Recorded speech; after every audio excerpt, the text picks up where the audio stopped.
Pertemuan antara Anies dan anggota DPD berlangsung selama kurang lebih 1 jam di kediaman Anies. Acara silaturahmi kebangsaan berlangsung hangat dan sederhana. Salah satu anggota DPD RI, Insiawati Ayus, mengatakan pertemuan ini merupakan bentuk dukungan kepada Anies. Menurutnya salah satu nilai yang menjadi unggulan dan semangat bersama adalah nilai keberagaman dan kebinekaan. Sejauh ini sekitar 40 anggota DPD RI menyatakan dukungannya terhadap calon presiden yang diusung oleh Partai Nasdem ini. Katakan kunjungan, memang kita yang hadir ke kediaman Bapak Anies Rashid Baswedan. Kunjungan ini adalah pertama silaturahmi. Yang kedua adalah wujud dukungan terhadap Bapak Anies Rashid Baswedan sebagai calon Presiden Republik Indonesia 2024. Wujud dukungan ini konkret karena dibawa oleh anggota DPD RI yang mewakili provinsinya. Untuk silaturahmi, kesempatan untuk mendengar, kesempatan untuk menyampaikan apa yang menjadi gagasan dan harapan. Jadi itu adalah kesempatan untuk bisa menjangkau semua. Saya ketika dideklarasikan itu tanggal 3 Oktober dan saya sampaikan bahwa saya tidak akan melakukan kegiatan terkait dengan pencalonan ini sampai tugas saya di Jakarta selesai. Jadi sesudah 16 Oktober saya jadi pindah status, semula penyelenggara negara berubah menjadi warga negara. Nah, setelah saya jadi warga negara, ya memang saya bebas bisa kemana saja. Tidak ada lagi sebuah batasan karena tanggung jawab yang ada di pemerintahan. Kalau kita menyatakan menerima pencalonannya, maka ya harus bertanggung jawab. Salah satu sikap bertanggung jawab adalah ya menjangkau, menyampaikan rencana, mendengar. Ini bentuk dari tanggung jawab karena ada sebuah partai yang mempercayakan pencalonannya pada saya. Kalau saya diberikan amanat itu, amanatnya harus saya jalankan dengan baik. Dan memang sejak awal basisnya itu memang menggerus basis utama atau kantong-kantong Prabowo itu sekarang menjadi basis Anies Baswedan. Kita tahu kalau kita buka data di tahun 2019 pemilu, Banten dan Jabar terutama itu dimenangkan oleh Prabowo. Saat ini Prabowo udah kalah, Anies Baswedan sudah melampaui elektabilitas dari Prabowo Subianto. Artinya apa? Faktor ini yang seperti kita analisa bahwa punya irisan pemilih itu terbukti bahwa Anies sudah naik di basis ini. Yang kedua memang pergerakan ya, langkah-langkah pergerakan politik yang dilakukan Anies Baswedan cukup masif. Dan ini juga dekat dengan Jakarta. Kita tahu Anies dipersepsikan tingkat kepuasannya sebagai gubernur cukup tinggi. Dianggap gubernur yang relatif berprestasi. Kemudian itu terkait dengan Banten, Jabar itu mendekati dari ibu kota Jakarta. Dan itu punya dampak kepada Anies Baswedan. Itu yang menyebabkan. Ditambah belakangan adalah efek deklarasi yang dideklarasikan oleh Partai Nasdem. Sehingga Anies lebih firm, lebih pasti, lebih ada informasi lebih kuat kepada publik bahwa Anies bakal maju di Pilpres mendatang. Itu mungkin faktor-faktornya.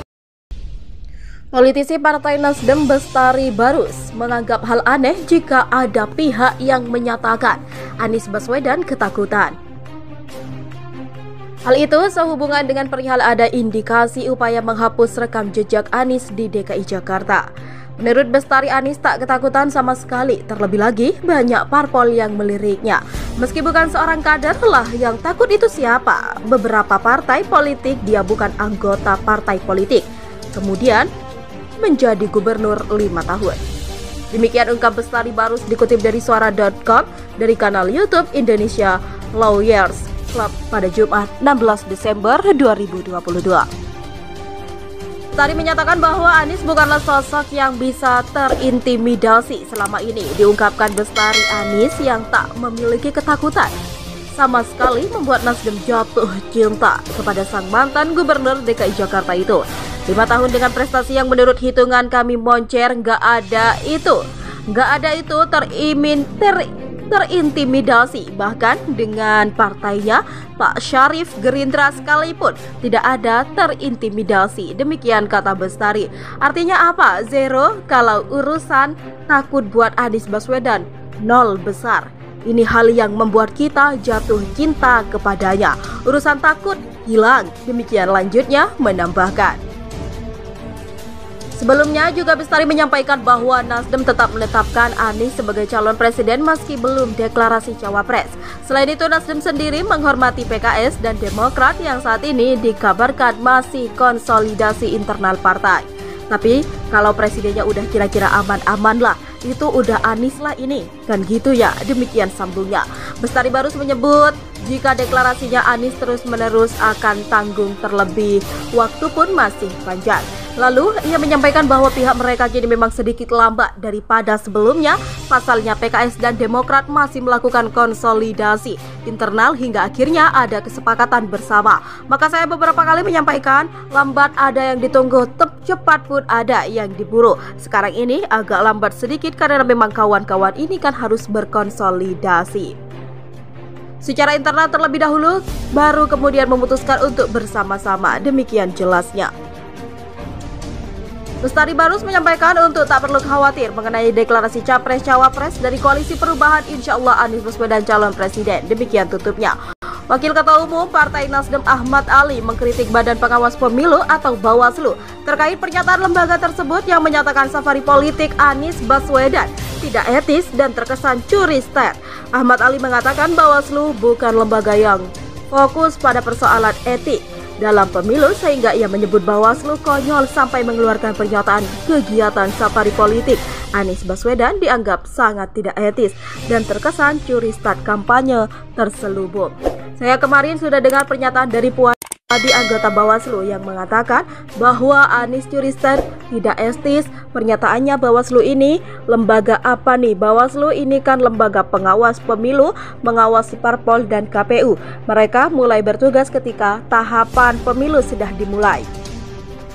Mereka bukan Dewan Etik, demikian kata Ali saat dikonfirmasi pada Jumat 16 Desember 2022. Sebaiknya kata dia Bawaslu tidak usah mengurusi yang bukan tugasnya apalagi ketika tahapan pemilu belum dimulai. Menurut dia Bawaslu harusnya konkret menyiapkan perangkat-perangkatnya hingga di tingkat daerah supaya ketika tahapan pemilu sudah dimulai mereka perform.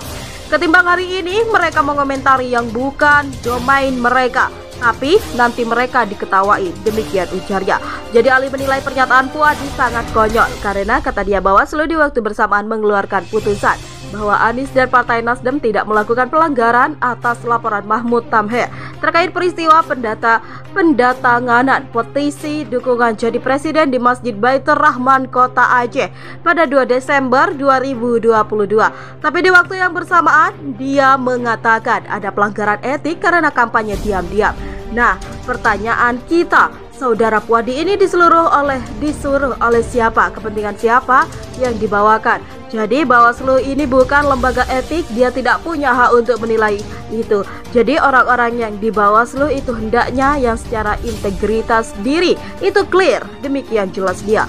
Justru Ali mengimbau pada seluruh kader bangsa yang hendak berkontestasi supaya menggunakan ruang ini safari politik untuk melakukan sosialisasi ke masyarakat sehingga masyarakat mengenal calon-calon pemimpinnya.